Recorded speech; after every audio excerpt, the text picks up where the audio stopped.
Hello everyone. Today I'll be demonstrating the Wharf tool.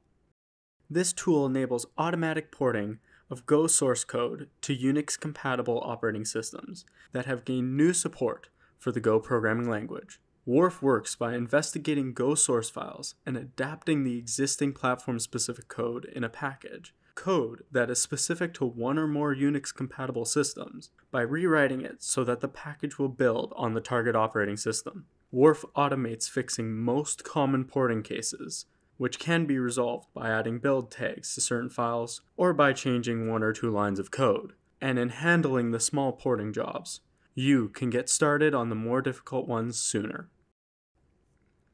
To get started using Wharf, you can download and build the source code from our GitHub repository or use the go install command. You can find a link included with the video.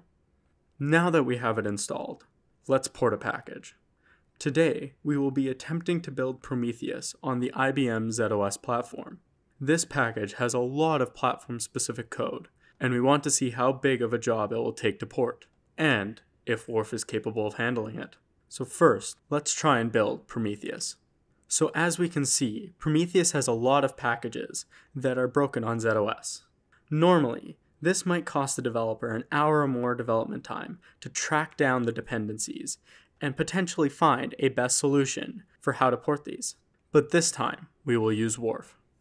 To get set up to allow porting, first clone repository of the module you want to port. Check. Second, we need to set up a Go workspace and add our Prometheus module to it. Wharf uses your Go workspace to help organize any dependencies that may also be ported along the way. Go workspaces also allow you to keep track of and use your ported dependencies with other projects that may share some of these broken dependencies. Now, with our workspace set up, let's run Wharf. To get Wharf to port the desired packages, run it similar to how you would run Go build. In our case, we would type the Wharf command followed by the Prometheus tool packages, because those are the ones that we wish to port. Wharf will now investigate the code, then find and apply fixes.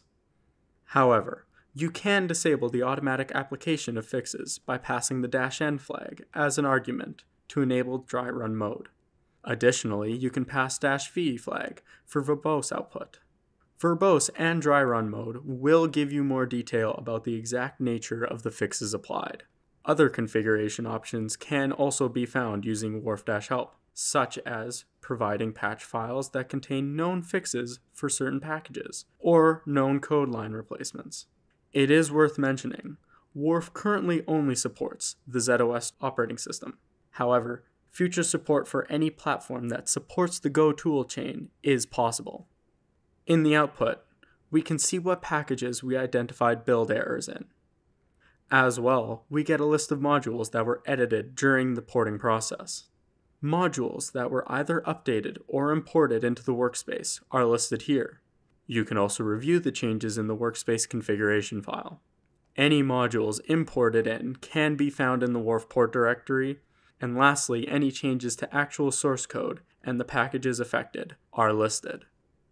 Now let's look at an example of how Wharf handles a package that it is unable to port. This module is specifically designed to have a package that is not automatically portable by Wharf. Let's first verify that it won't build on ZOS. Okay, now let's try and port using Wharf. We already have a workspace set up, so we are good to run the command. In this example, we can see that Wharf was able to successfully port one of the packages. However, Package B was not portable. In cases like this, where Wharf is not able to come to a solution, it will port whatever is possible and alert the user regarding the packages that the user will have to manually port. After the user fixes the packages, Wharf can be reran to continue from where it left off. And that is the Wharf tool. I hope that this tutorial was useful, and if you would like to find out more information, help guides, or wish to contribute to the project, please check out the project's GitHub page.